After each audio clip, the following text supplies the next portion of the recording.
Anselme et Constance entrent sur scène. La scène est une rue avec des cadavres partout.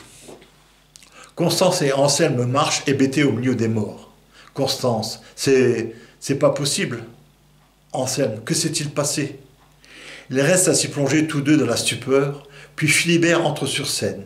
Il court vers Anselme et Constance, il tombe dans les bras d'Anselme, puis dans les bras de Constance. Philibert, je ne pensais plus jamais vous revoir.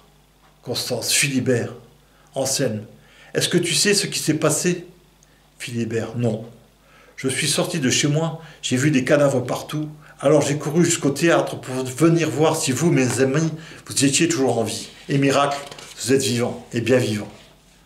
Constance, serions-nous les seuls rescapés de cette tuerie? Anselme, comment le savoir? Philibert, qu'allons-nous faire? Constance, aucune idée. Lerciel entre sur la scène accompagné d'Esther. Lerciel, vous vous demandez sans doute ce qui s'est passé. Eh bien, je vais vous l'expliquer. Vous allez vous croire dans ce que vous appelez un film de science-fiction, mais la réalité dépasse parfois la fiction. Pour des gens aussi imaginatifs que vous, je crains que cette histoire soit affreusement banale malgré son aspect hors du commun. Mon véritable nom est imprononçable sur votre planète. Vous pouvez donc continuer à m'appeler Lerciel. Je viens d'une autre galaxie et ma mission est de trouver une planète habitable pour mon peuple. J'ai exterminé tous les habitants de la Terre par le seul pouvoir de la pensée, mais vous, je vous ai épargné parce que vous m'avez aidé. Esther, notre mission sera donc d'accueillir les habitants de la planète de Lerciel. C'est bien sûr désolant d'avoir été obligé de faire de la place pour les héberger sur notre Terre, mais le début d'une nouvelle ère s'ouvre pour nous. Nous allons vivre avec des êtres plus évolués que nous, avec des technologies que nous ne pouvons même pas imaginer. Des êtres qui en savent plus que nous sur la physique quantique, sur l'extension de l'espace-temps. Constance, c'est Lerciel qui vous a expliqué tout ça? Esther, oui, vous verrez. Cette existence d'un autre monde est vraiment fabuleuse. La destruction des hommes est une chose qu'il fallait accomplir afin de procéder à une prise de conscience cosmique qui établira des concepts basés sur la compréhension. Cela m'a inspiré ce poème. Au milieu de nulle part, n'existe plus aucun retard. Personne n'y a cru à ce temps disparu. La quête du plaisir s'est figée dans la cire, de la contemplation dans la méditation. Devenu bien réel, le dédain du matériel a engendré une science, le savoir du silence. Notre seule richesse se nommera tendresse. Une nouvelle humanité parviendra à se dessiner et restera suspendue comme un jardin d'absolu. Philibert, je suis la déraison salutaire d'un monde qui ne sait plus se taire face au cri solitaire d'un appel au mystère. Conscience cosmique, univers magique, rêve hypnotique soumise aux narcotiques, la raison d'être a perdu son maître dans le délabrement onirique d'une scène trop satirique. Et la pâle laideur, devenue splendeur, attire en son antre l'origine et son centre. Esther, de notre planète, des astronautes peuvent observer l'évolution de galaxies qui ont explosé depuis des milliards d'années. Ça doit être le truc de l'espace-temps. Einstein et sa théorie de la relativité. Toujours est-il que nous nous croyons toujours en vie, alors que pour d'autres, qui nous regardent depuis un lointain espace, nous sommes morts depuis longtemps. L'espace-temps forme-t-il une boucle et sommes-nous obligés de revivre la même vie infiniment? Sommes-nous en perpétuelle évolution? Il n'y a rien d'impossible à l'évolution, puis à la régression, à l'évolution de nouveau et à la régression. Ça peut faire un cycle sans fin, évolution, régression, évolution, régression, évolution, régression, évolution, régression. En tout cas, je crois qu'avec l'espace-temps infini, c'est obligé qu'il y ait toujours quelque chose qui existe. Maintenant, si la conscience a existé, existera-t-elle pour toujours?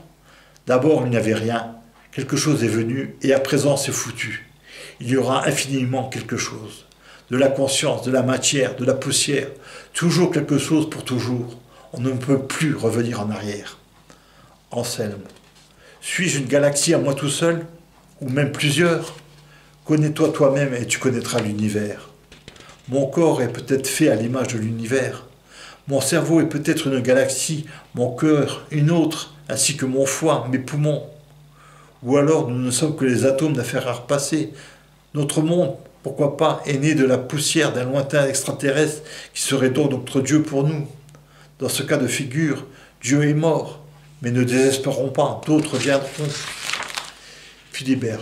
Autrefois, j'ai entendu parler de singes qui étaient hommes à 99%. En fait, ces singes étaient beaucoup plus pacifiques que l'être humain, car ils atténuaient leur pulsion violente en faisant l'amour. Et bien aussi sages que soient ces singes, ils n'étaient hommes qu'à 99%. Et même s'ils étaient humains à 99,999999999%, il manquerait toujours le fameux 0,00000000001% qui en ferait des hommes.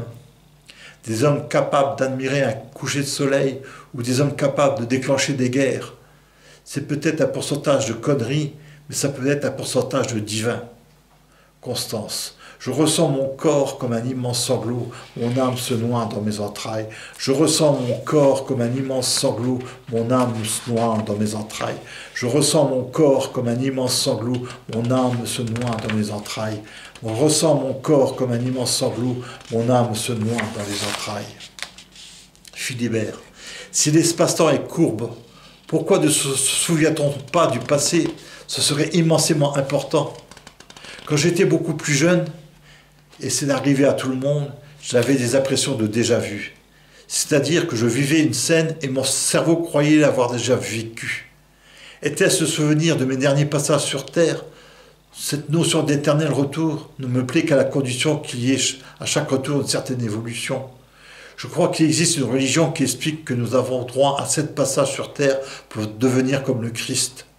Moi, si je n'avais pas mes sensations de jeunesse, je croirais bien que je suis à ma première existence. J'en suis à ma 7e vie et je ne suis pas comme Jésus-Christ.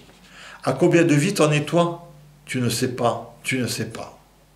Tu as peut-être encore le temps, mais pour moi, c'est maintenant, où je sombre dans le néant. Préparez le goudron et les plumes, ou sinon c'est comme l'enclume, que tout au fond des océans, je coulerai à jamais. Oubliant mes karmas qui se sont succédés, pour aboutir à quoi? À rien, je le sais. À aucune vérité. Pas de clou, pas de croix, ça fait trop mal pour moi. Un bruit se fait entendre, c'est l'arrivée d'une soucoupe volante. Un extraterrestre pénètre sur scène, il a l'aspect d'un homme ordinaire.